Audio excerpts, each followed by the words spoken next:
In a 507-19 vote, the Turkish parliament voted on October the 18th to allow its military to make an incursion into Iraq to chase down Kurdistan Workers' Party, PKK, conducting cross-border attacks on Turkey. Following the Turkish parliament's approval of sending troops into Iraq, thousands of Kurds poured into the streets of northern Iraqi cities in protest. On October 21st, PKK rebels attacked Turkish forces, killing at least 17 Turkish soldiers and wounding 16 others near Turkey's border with Iraq and Iran. 8 Turkish soldiers have been taken captive by the PKK. Responding to the Sunday ambush, Turkey massed some 60,000 troops on its southeastern frontier and launched an offensive killing 32 rebels from the PKK. This Sunday's deadly attack on Turkish soldiers prompted outrage among citizens in Istanbul.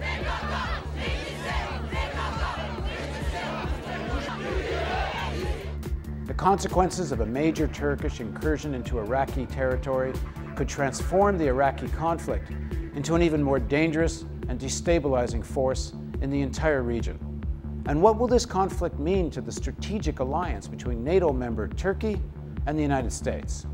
To help us understand this breaking story is author, journalist, and Real News analyst Eric Margolis. What is the consequences and significance of the moment we're in? Well, we can say that it's going to be a huge mess if Turkey does go into Iraq. The ramifications are uncertain, but it's going to be a problem for everyone involved. American forces in Iraq derive 70% of their air-delivered supplies through the Turkish air base of Incirlik. And Turks who are very nationalistic are now calling for the air base to be closed off and Turkey to stop supporting the American role in Iraq because they're so angry at the United States for not stopping its ally Iraq, or client state Iraq, from doing something about the PKK attacks on Turkey. So why don't they do more? Well, because the only pro-American area of Iraq, or stable, quiet area, is Kurdistan. It's become a semi-independent state by now, and it runs its own armed forces. And the Iraqi Kurds are not about to do anything more than window dressing against the PKK Kurds. Who are the players in Kurdistan, and why don't the Americans just go after the PKK? Well, look, there are 4 players in Kurdistan. First of all, the 2 main Kurdish tribal alliances, the KDP and the PUK. Each is led by a charismatic tribal leader, one Barzani, the other Talabani, and their sons and cousins and nephews. Talabani is the current president of Iraq. He's the president of Iraq. They have, for years and years, they were rivals and used to fight with each other under Saddam Hussein. But now they're allied in an effort to produce an independent Kurdistan. But there are 2 other parties. There's the Kurdistan Workers' Party, which has come over from Turkey and is fighting the Turks, and they're based in Iraq along the Turkish border.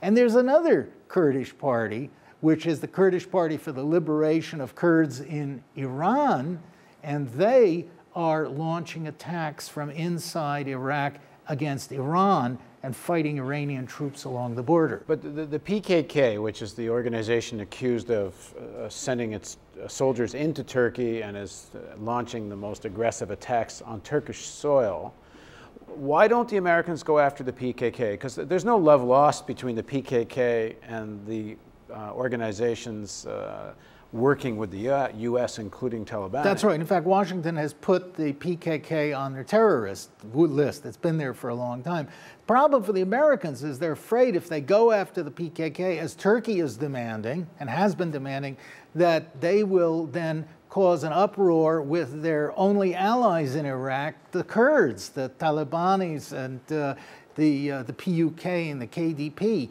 and they don't want to upset the apple cart in Kurdistan, and they don't have any more troops to spare to get involved with the PKK, who are a very tough bunch and far more militarily capable than the other Iraqi resistance forces. The PKK emerged out of an organization that used to consider itself socialist and you could describe as having progressive political ideals. It seems primarily just a nationalist group now.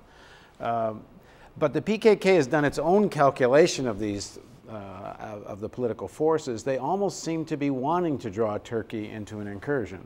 Paul, I agree with you entirely. The attacks this week were clearly provocative, and they were clearly aimed at drawing Turkey into an attack against Iraq. And the reasoning behind the PKK thinking, as I see it, is that American troops will come in, and if they do, they'll push aside the Kurdish Peshmergas, the Kurdish militias, and they'll get involved in a big brawl up there, and eventually the Americans will end up getting involved, and the PKK is hoping against the Turkish army to drive them back out of Iraq. And let's also remember another factor, that just across the border from Turkey are some of Iraq's major oil-producing regions, which once belonged to the Ottoman Empire and were seized away by the British at the end of World War I. And a lot of Turks who don't have any oil in that country are saying, we could be a great regional power if we had oil, and all we have to do is push the Turkish army about 20 or 30 miles across the border, and the oil in Mosul and Kirkuk is ours. And for the Kurds to control Kirkuk, there's a referendum coming by the end of 2007 that will decide whether Kirkuk stays under the central Iraqi authority or becomes is more under a Kurdistan authority. And of course, there's tremendous resources at stake here. If I understand it correctly, Kirkuk is the center of oil in that area. Absolutely, and the Kurds are determined to get control of oil in their region, and this will form the basis of their independent state. There's another player in the region who too is involved in it, and that's Israel. The Israelis have been discreetly lending a tremendous amount of support to the Kurdish independent mini-state because they want to see Iraq broken up, and they see the Kurds as natural allies. In fact, the Israelis were arming the Kurds as far back as the 1970s. They've resumed doing that, and now there's talk in Israel amongst Israel's right-wing parties of building this long-discussed, or rebuilding a long-discussed oil pipeline from Kurdistan to Haifa.